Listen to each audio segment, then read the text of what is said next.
매주 목요일은 나무 목자 목요일. 동물과 식물, 자연에 대한 다양한 이야기가 펼쳐지는 재밌는 자연학교가 있는 날이죠. 오늘도 여러분 좋아하실 초대 손님들 소개에 앞서서 퀴즈를 하나 드리겠습니다. 잘 들어보세요. 오늘은 나무 이름 맞히기 퀴즈입니다. 이 나무는 흙이 얕은 곳에 심어도 번식이 잘 된대요. 생명력이 강하면서 꽃이 오래가서 최근에 가로수 나무로 많이 선택되고 있습니다. 흰 쌀밥을 소복하게 담은 모양새로 꽃이 피어서 땡땡나무라고도 불리는데요. 이 나무 개화 시기는 5월과 6월 사이입니다. 이 나무는 어떤 나무일까요? 1번 이팝나무, 2번 벚나무. 한 번 더 문제 드릴게요. 이 나무는 최근 가로수 나무로 많이 선택되는 나무인데요. 풍성하게 하얗게 꽃이 피면 풍년이 든다고 해서 우리 옛날 조상님들은 이 나무 꽃이 피는 걸 보고 흉년과 풍년을 점치기도 했다고 합니다.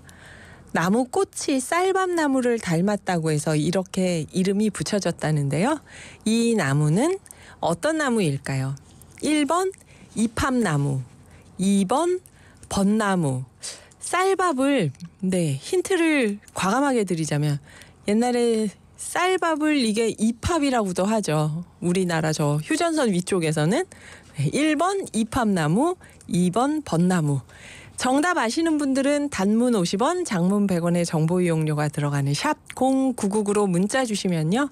맞히신 한 분께 연천군에서 드리는 연천쌀 10kg 보내드립니다. 재방송 들으실 때는 문자 안 주셔도 되고요. 생방송 때만 보내주세요. 그리고 2부 시작할 때 정답 발표하니까요. 1부 방송 들으시면서 계속 문자로 정답 보내주셔도 됩니다. 자, 그럼 이제 오늘 재밌는 자연학교 초대 손님을 소개해드리겠습니다.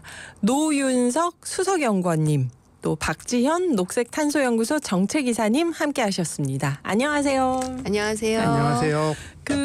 노윤석 수석연구원님은 혹시 또 어디 멀리 출장 다녀오셨나요? 아니요, 이제 갈 계획입니다. 아, 지금? 그러신가요? 예. 아니, 오늘 이렇게 외모에서 풍기는 분위기가 지금 보이는 라디오로 보실지 모르겠어요. 어디 출장을 밀림으로 다녀오신 느낌이어서 나무를 심으러 어딜 다녀오셨나 했습니다. 국내산은 많이 다녔습니다. 국내에서요? 해외 좀 있으면 이제 모로코를 좀 나가야 돼서 그렇고. 그렇구나. 요즘에는 좀 국내산을 좀 많이 다녀서 좀 몰골이 좀 자연인 같습니다. 아니 물론 진짜 멋있으세요. 진짜 야생을 다니면서 나무 심기를 하시는 분 같습니다. 굉장히 포스가 느껴집니다. 박지현 이사님 잘 지내셨죠, 한 달 동안? 뭐 특별한 일은 없으셨고요. 네, 노사님이 우리 산이 또 생각보다 이렇게 험한 산들이 많아요. 맞아요. 네. 그래서 거의 막 경사도 막 이런 데서 가가지고 산림조사 하시고 이러기 때문에 무사히 돌아오시기를 항상 항상 고대하면서 그래서 맞아요. 진짜 동네 야산이라고 쉽게 생각하고 오르면 안 되는 게 정말 우리 험준한 데서 막 살고 있더라고요. 산에 가보면.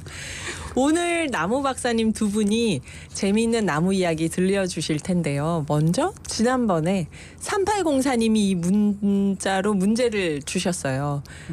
가로수 나무의 뿌리는 얼마나 깊이 심어야 하나요? 하면서 사진을 보내주셨거든요.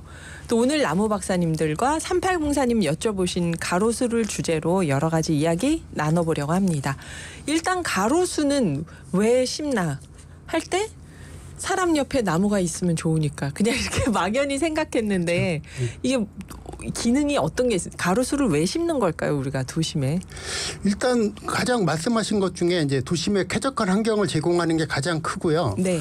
그 다음에 뭐 많이들 아실 거예요. 뭐 열섬 현상. 도시 내에 이제 도시에 다 시멘트 벽으로 있으니까 그런 열들이 비열들이 상당히 낮거든요. 그래서 이제 그런 부분에 대해서 열섬 현상을 완화한다든가 탄소를 흡수한다든가 뭐 대기를 정화한다든가 이런 것들은 많이 아실 거예요. 근데 뭐 그런 것들은 그렇고 제가 이제 가로수를 보면서 이제 많은 분들이 가로수에도 이런 기능도 있구나 하는 거에 대해서 모르는 부분들이 좀 있으시더라고요. 그래서 이제 그런 부분을 뭐 남들 아시는 거 빼고 그걸 제가 좀 알아봤는데 첫 번째로 시선 유도 기능이 있습니다. 시선 유도 기능이요? 그러니까 그 평상시선 잘 모르는데 이렇게 먼 고속도로나 또 이제 산길 같은 데를 보면은 우리가 이제 길이 잘 안 보일 때가 있잖아요. 도로가. 그럴 네. 때 이런 옆에 그 가로수들이 자기 그 운전자들의 시선을 유도해서 안전운전을 할 수 있게 합니다. 아, 예. 그런 기능이 있네요. 예, 이런 기능도 있고요. 또 제가 볼 때는 또 나름대로 중요한 기능이 완충 기능이라는 게 있거든요. 완충 기능이요. 이게 쉽게 얘기해서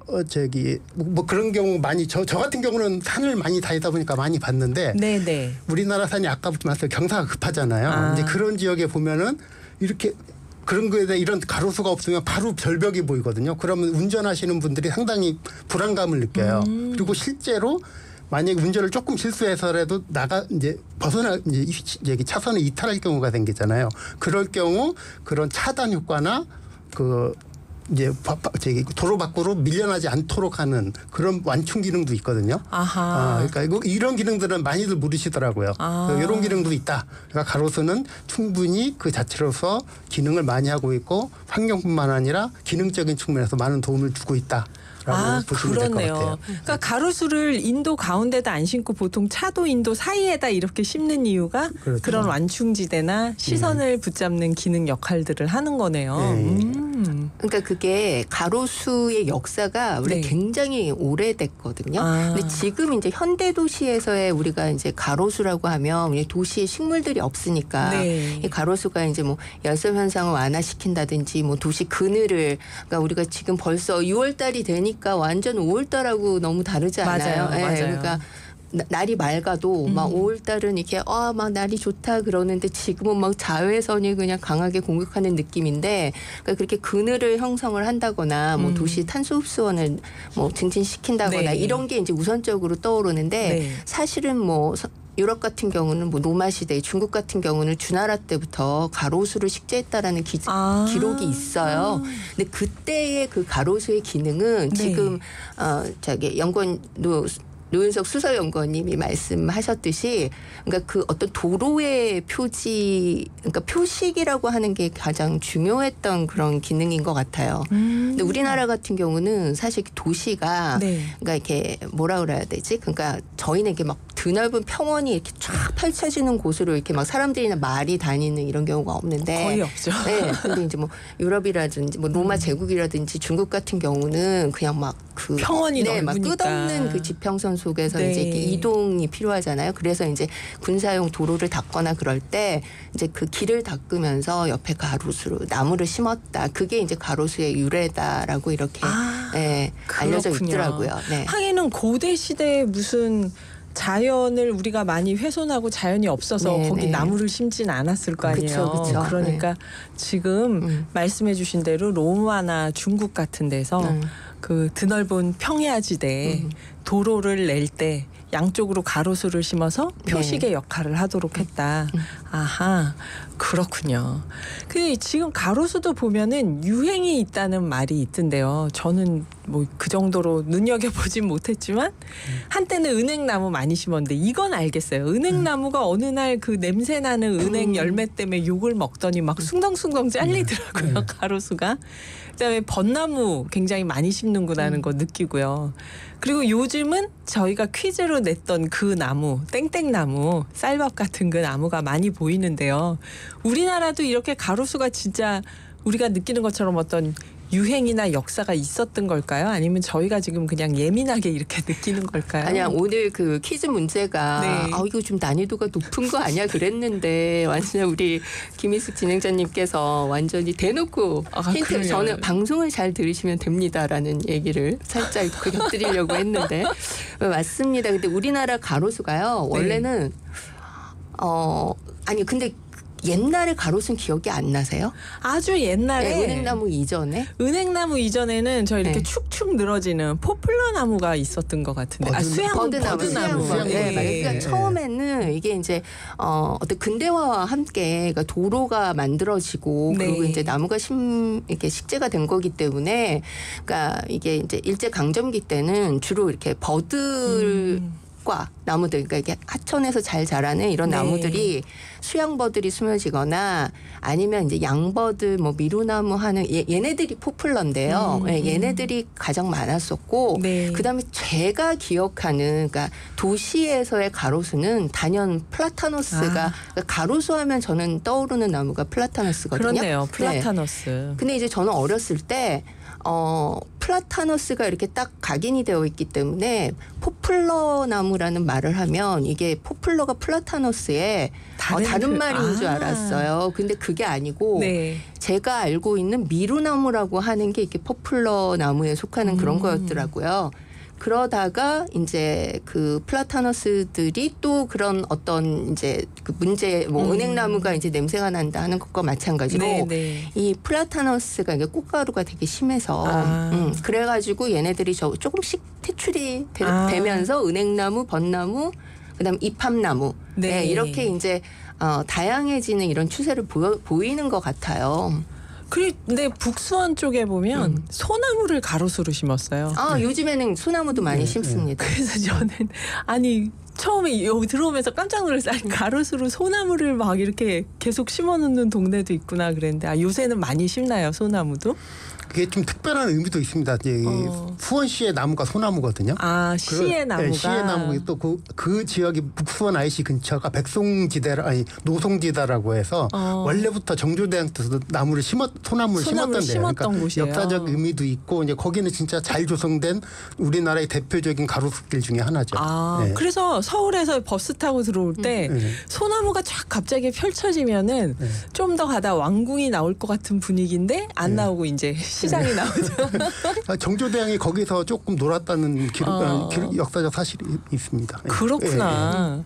그 포플러하고 미루나무는 진짜 동요에도 많이 나왔잖아요. 그러니까 제가 미루나무는 너무나 익숙한데 포플러는 약간 플라타너스하고 헷갈렸던 이유가 그 동요 있잖아요. 유명한 거 그 미루나무 꼭대기에 그 흰구름이라고 하는. 그러니까 제 이미지 속에 미루나무가 딱 있거든요. 근데 사실은 이게 우리가 흔히 보는 그런 지금은 이제 서울 같은 경우는 한강변에 엄청 많이 심어놨고요. 포플러를요? 포플러를요.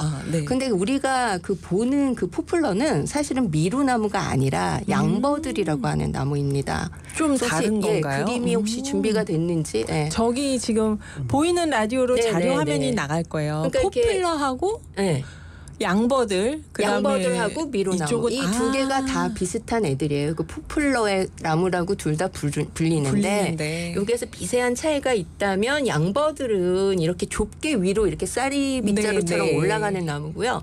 그래서 이렇게 강바람에 이렇게 흔들흔들하고 거기 위에 조각구름 이게 완전히 우리 그림 속에 있는 거예요. 동요의 이미지가. 네. 그거고 미루나무는 이제 양버들에 비하면은 조금 약간 옆으로 부채처럼 좀 퍼진 느낌이 나죠. 네, 저런 구분이 있다고 합니다. 맞아요. 그 노래 있죠. 포플러 잎사귀는 그 동요도 있잖아요.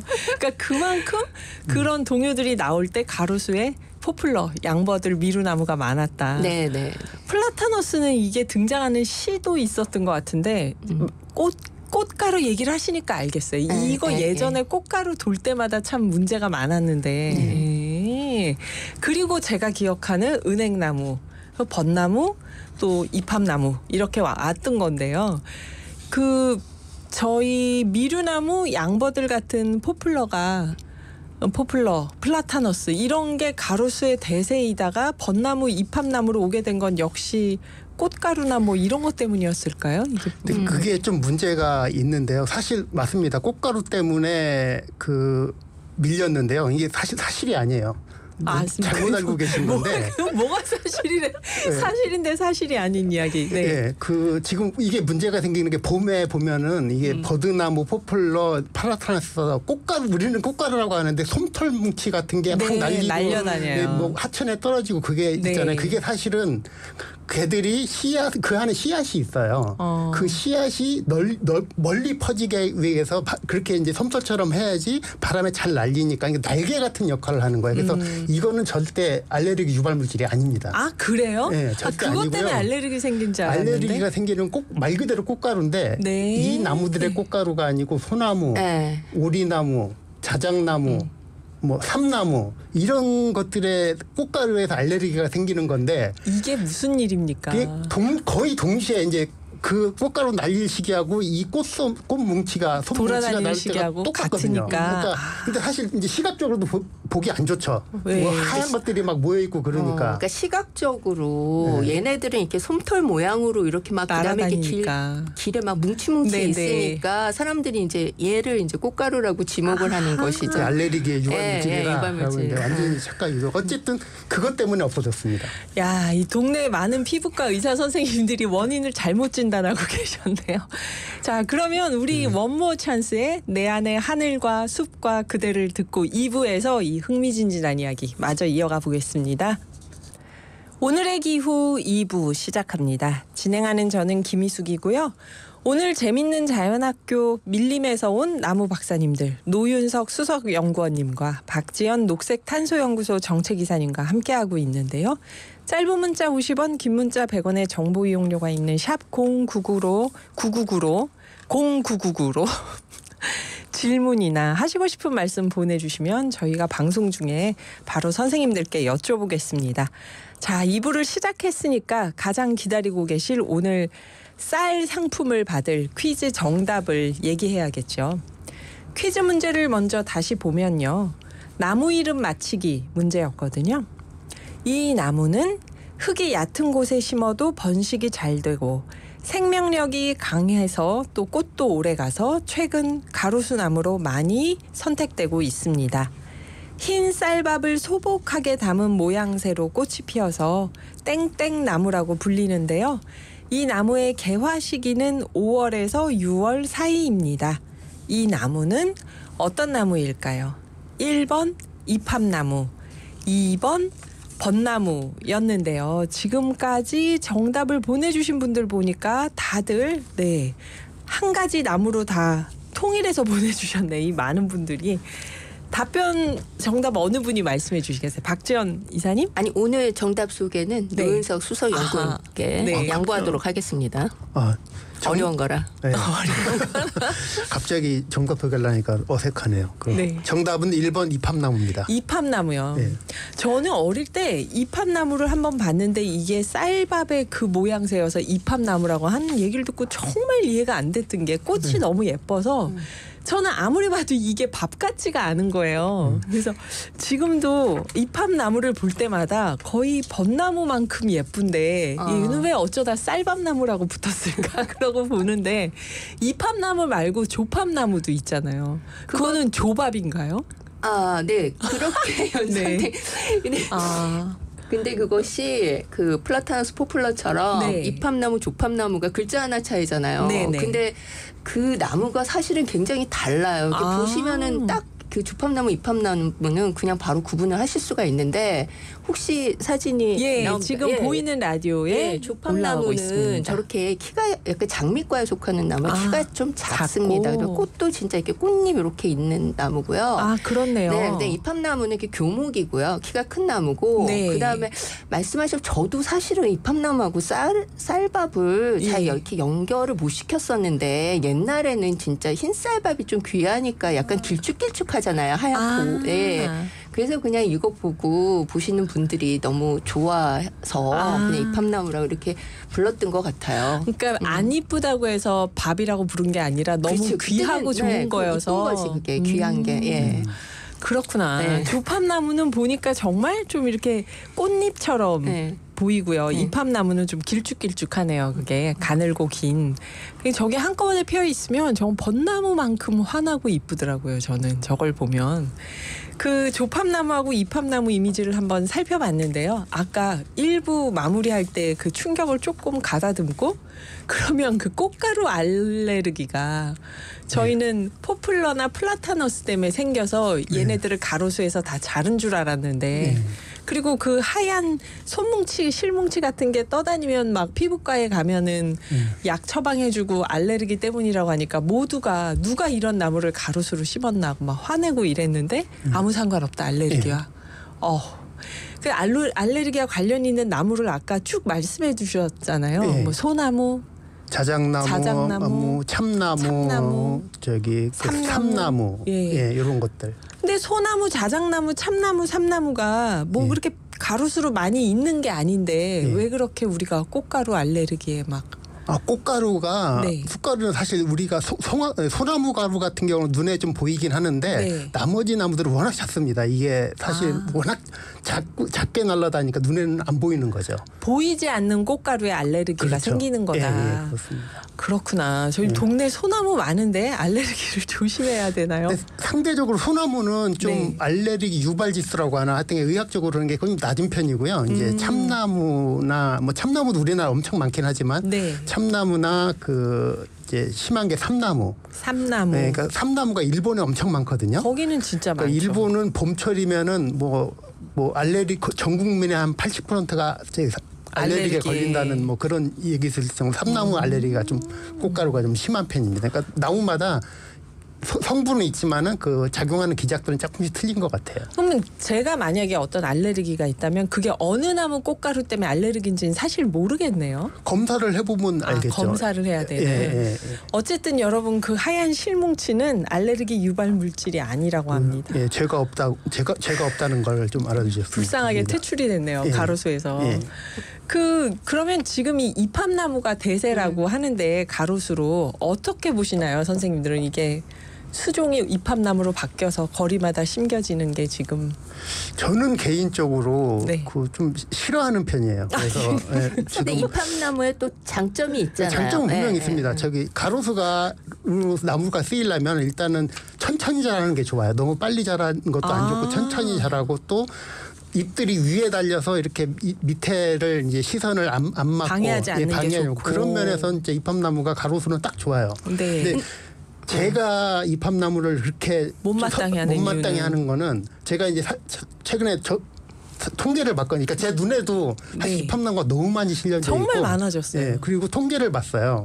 그 10년간의 그 가로수의 변화를 통계를 봤는데 유일하게 이팝나무만 2배가 성장이 됐어요. 그러니까 10년 전에 그 가로수보다 다른 것들은 조금 뭐 유지하거나 어떤 건 줄어들었는데 이게 대부분 수종이 많아졌거든요. 근데 유독 이팝나무만 2배 이상으로 늘어났거든요. 그 수가. 그래서 이런 것이 가로수의 주요 순기능 중에 하나가 도시의 생물 다양성을 또 하는 거거든요. 그러니까 이팝나무를 먹고 사는 벌레들도 있고 새도 있고 그걸 하는 나무가 있는데 너무 이렇게 뭐 구분도 없이 서울, 전주, 제주 다 이팝나무를 심다 보니까 이제 그 부분이 좀 그렇다는 거죠. 그러니까 좀 다른 나무도 다양한 나무를 심었으면 좋겠다. 그러니까 이팝나무에 무슨 큰 결격 사유가 있는 게 아니라 이게 가로수로 적절하지만 전부 그렇다고 도시마다 도로마다 다 이팝나무를 심는 건 좀 문제가 있다. 생물 다양성을 해친다. 그러니까 그게 이제 약간 도시마다 좀 길마다 좀 생물 다양성이라고 하는 게 뭐 길에다가 그러면 소나무 심고 이팝나무 심고 벚나무 심고는 아니고 그러니까 어떤 길의 특색을 나타내주는 나무 그래서 벚꽃길 이렇게 조성되는 건 좋은 것 같은데 막 전국적으로 어떤 도시 상관없이 뭐 이팝나무 유행하면 쫙 이팝나무가 가로수로 등장을 한다든지 이런 거는 조금 이제 요즘 시대에는 좀 잘 안 맞는 것 같죠. 이팝나무가 되게 가로수로서 좋은 미덕을 갖고 있기는 하지만 그런 말씀을 해주시는 것 같습니다. 한 번도 또 오해가 없게 통역을 해주셨네요. 하마터면 노윤석 박사님은 이팝나무를 싫어한다. 막 이렇게 게시판에 달릴 뻔했어요. 근데 저는 그 얘기를 들었어요. 이팝나무가 이게 쌀밥 그 꽃 모양 때문에 그런지 이게 재물운이 있다. 이래서 좋아한다는 얘기도 있더라고요. 제 생각에는 그러니까 어떤 그 수종들이 결정이 되고 그러니까 지금의 가로수 대세는 이 나무로 간다라는 게 어떤 여러 가지 요인에 의해서 결정될 때 그다음에 이제 약간 뭐라 그러죠? 그러니까 그 담론이 그러니까 예를 들면 플라타너스를 조금 수종 교체를 해야 바꾸자. 되겠다라고 하면은 이제 뭐 그 꽃가루 이 담론하고 좀 만난다든지 은행나무가 또 너무 많아지면 그 다음에 냄새가 난다. 은행나무의 문제점이 등장을 하고 그래서 새로운 수종으로 바뀔 때는 그 새로운 수종의 장점이 또 이렇게 막 좀 부각되고 네. 이러면서 가는 것 같습니다. 그래서 이팝나무가 네. 이렇게 재물운 이러면서 사람들의 마음을 네. 막 끌어당기고 있는데 어디까지나 다양한 게 좋다. 네. 그 또 가로수로 어떤 곳에 어떤 수종을 선택해 심을 것인가 이거는 공무원 분들이 정하시는 거죠. 시청이나 도청에서 정하는 요즘은 거죠. 자문위원들도 있습니다. 각 자문위원분들이 시 구분별로 자치단체별로 예. 자문위원들이 있어서 거기서 이제 선정도 하죠. 아, 그러면 우리 거리 여기는 이팝나무로 하자. 이거를 누군가 정해서 그렇게 하는 걸 텐데 예.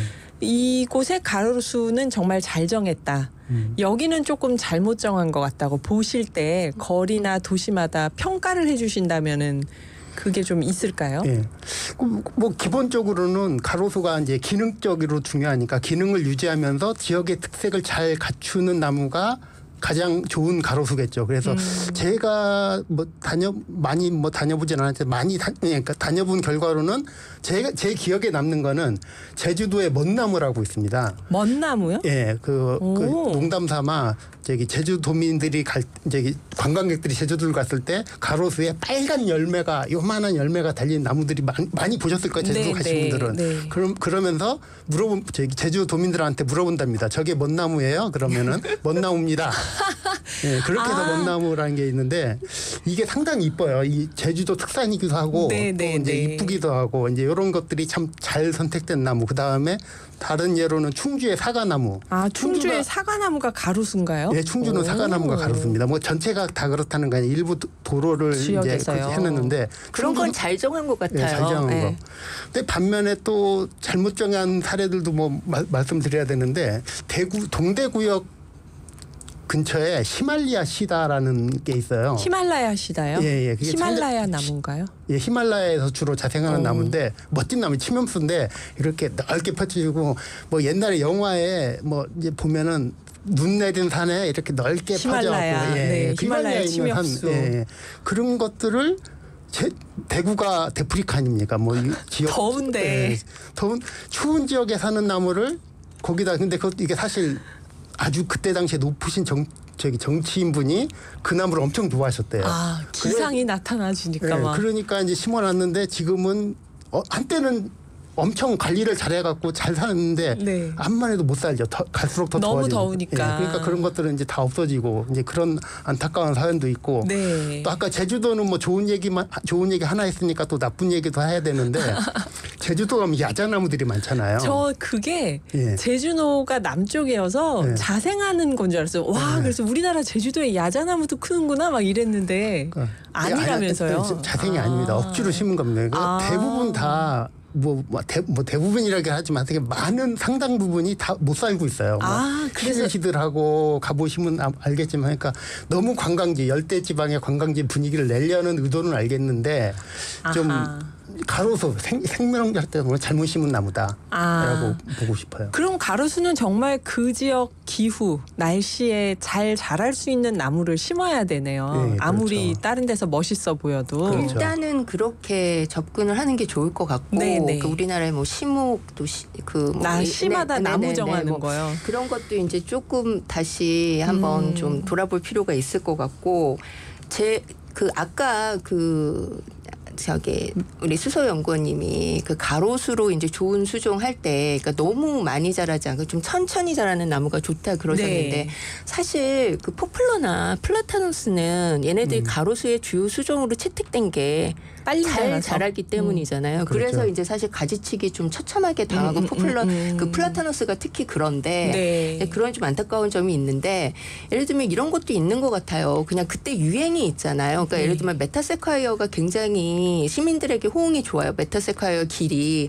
그러면 가로수로 메타세콰이어를 딱 심었는데 네. 이게 오래되니까 얘는 좀 빨리 자라는 나무거든요. 네, 네. 그래가지고 이제 약간 이게 문제가 생기는 경우도 또 있고 그러니까 이게 빨리 자라는 게 좋을 때가 있고 천천히 자라는 게 좋을 때가 있는데 있고. 그 어떤 그 입지의 상황에 맞게 그러니까 메타세콰이어 같은 경우 가로수로는 조금 문제가 있을 수 있다라는 생각이 들고 네. 강릉을 갔더니 소나무 가로수가 굉장히 많은 거예요. 강릉이요. 네네. 그래서 그런 거는 그 도시의 주요 이미지? 수종하고 네. 뭔가 잘 맞아서 그러니까 좋다라는 생각이 들었고요. 네. 그다음에 포플러 한강 이제 그 강변의 포플러 같은 경우는 원래 이제 그 천변의 공원들의 나무들이 다 키가 낮아서 이렇게 그늘이 좀 없고 뭔가 이렇게 우뚝 서 있는 나무들이 없어가지고 없어서. 조금 아쉬운 감이 있었는데 최근에 아까 그 보여드린 그 양버드의 예. 포플러를 많이 심어가지고 굉장히 경관이 좋아졌어요. 그래서 이렇게 보면은 점점 그래도 우리나라 가로수가 다양해지고 잘 선택이 돼서 가는 것 같습니다. 나무 전문가분들이 네. 그만큼 또 많아지신 거겠죠. 이게. 네, 맞습니다. 그렇군요. 메타세콰이어가 호수공원이나 이런 데서 한쪽에 메타세콰이어 길 하면 너무 멋있어요. 네, 그게 공원 막 같은 데서는 괜찮죠. 10년, 20년 네. 지나면 한없이 키가 커서 네. 그 사이 걸어가면 진짜 막 원시림에 들어온 기분이고 네, 이런데 네. 이게 만약에 도심의 가로수로 채택이 되면 계속 가지치기를 네. 계속 해줘야 되는 거네요. 엄청나게. 네, 그렇지 않으면 이제 보도블록을 막 이렇게 나오기도 하고 뭐 좀 위험해질 수도 있고 그런 것 같습니다. 네. 그래서 이렇게 장소와 기후와 기능 많은 걸 염두에 두고 가로수를 수목을 정하는 거네요. 잘 자란다고 아무거나 심는 게 아니라 네, 그렇군요. 우리 싸이와 박정현이 부르는 어땠을까 듣고 이야기 또 이어가 보겠습니다. 유튜브 실시간 댓글창에 보니까 오늘 그 알레르기 물질 얘기 들으면서 저만 놀란 게 아니네요. 서령님이 세상에 동공지진이 일어날 얘기입니다.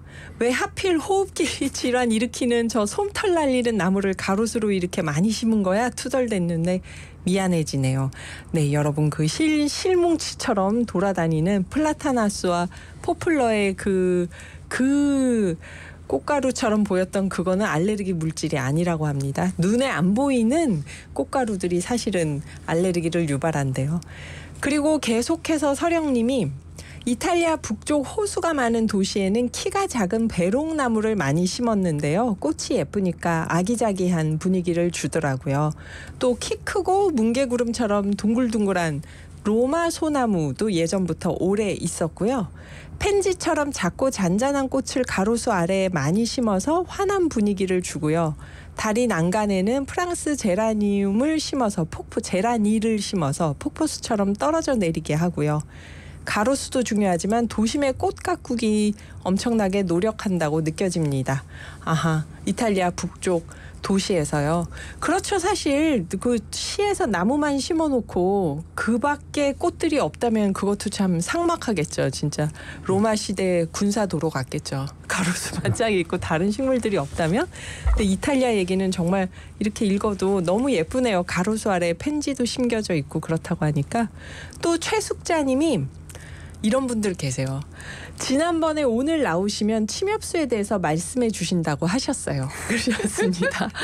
침엽수 궁금한 게 낙엽송도 침엽수인가요? 어릴 때 이맘때쯤 낙엽송 가지를 조금 잘라서 쭉 당기면 껍질이 벗겨져요. 그러면 그걸 허리춤에 달아서 다람쥐 꼬리 잡기 놀이하고 놀았던 기억이 있습니다. 그러세요. 낙엽송도 침엽수인가요? 네, 침엽수 맞고요. 최숙자님 정말 대단하신 것 같아요. 근데 저희가 이제 한 달에 한 번 정도 나오니까 그렇죠. 이제 중간에 이제 약간 이슈가 바뀌기도 하고 그러는데 네. 사실은 그 침엽수 진도는 계속 꾸준히 나가려고 생각을 하고 있습니다. 네. 그래서 꼭 이제 틈틈이 제가 말씀을 저랑 이제 연구원님이 같이 말씀을 드리려고 하고요. 아까 저기 이탈리아 북부 이탈리아의 그 배롱나무 그거는 가로수로서 어떤가요? 안 그래도 아까 그 케이스 얘기할 때 배롱나무 얘기도 하려고 했는데 네. 이 배롱나무가 그러니까 저는 조금 이해가 안 되는 게 네. 내가 뭐 이탈리아를 가보긴 했지만 뭐 그 북부 지방 제가 눈으로 보질 못해서 근데 배롱나무가 더운 지방에서 사는 나무거든요. 근데 네. 이탈리아 북부면은 알프스 산맥하고 바로 밑이란 말이에요. 그래서 상당히 추울 지역인데 배롱나무가 안 맞을 것 같기는 한데 그렇고 배롱나무가 우리나라에서 참 많이 심거든요. 우리나라에서도 가로수로. 근데 이거는 제 개인적으로 봤을 땐 천안 이남에서 심어야지 그 이후에서 많이 심었거든요. 그래서 많이 고사를 합니다. 배롱나무가. 배롱나무가요. 천안 이남에서 네. 천안 이남이요. 예, 이남 그 정도에 맞는 나무지 서울이나 뭐 경기도에는 사실 안 맞는 나무예요. 그럼에도 불구하고 많이 심기는 합니다. 그렇죠. 예, 하고 있습니다. 저도 배롱나무 하면은 딱 어떤 느낌이냐면 이렇게 전라남도 이런 어떤 한옥이 그렇습니다. 떠오르거든요. 예, 예. 참 아름답다 생각했는데 그렇죠. 인사동에 배롱나무가 있어서 예. 여기서도 자라는구나 했는데 아니라는 잘 못 자란다는 거죠. 경기 서울 그렇죠. 지역에서. 예. 추운 겨울을 잘 못 견디는 나무입니다. 그러니까 뭐 그런 걸 좀 감안해서 심을 때 뭐 심지 말자는 건 아니고 네. 가능하면은 이제 자제를 하자. 뭐 그래야 그런. 된다. 근데 우리도 요즘에 지자체마다 네. 진짜 굉장히 잘하는 것 같아요. 저 이제 가로수하고 네. 가로수 사이에 거기를 이제 그 가로수하고 가로수 사이에 원래는 보도블럭 있는데 원래 사람들 거기 못 지나가잖아요. 그쵸, 안 나무들이 걸어 다니죠, 있으니까. 거기도. 안 걸어 다니죠. 네. 그래서 거기를 이제 띠녹지로 만들어서 약간 키 작은 관목이나 이렇게 화초류들 심고 이런 거 요즘에 다니면서 보면은 너무들 옛날하고는 아름답다고. 확실히 그쵸. 달라진 것 같아요. 그래서 굉장히 기쁩니다. 저도.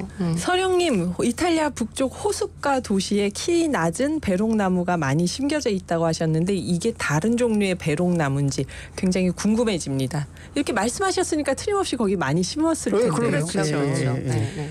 그래서 우리도 아까 지자체마다 나무를 정한다고 했는데 이 본격적인 얘기를 또 하나 더 해야 되는데 오늘 시간이 얼마 안 남아서 아쉽네요. 마무리하면서 선생님 두 분이 간단하게 다음번에 어떤 나무 얘기해 주실지 오늘 못한 얘기까지 마무리로. 네, 그 틈틈이 그 말씀드렸던 네. 침엽수 낙엽송 물어보셨죠? 네네. 그러니까 낙엽송과 그다음에 나구송과 메타세콰이어가 어떻게 다른지.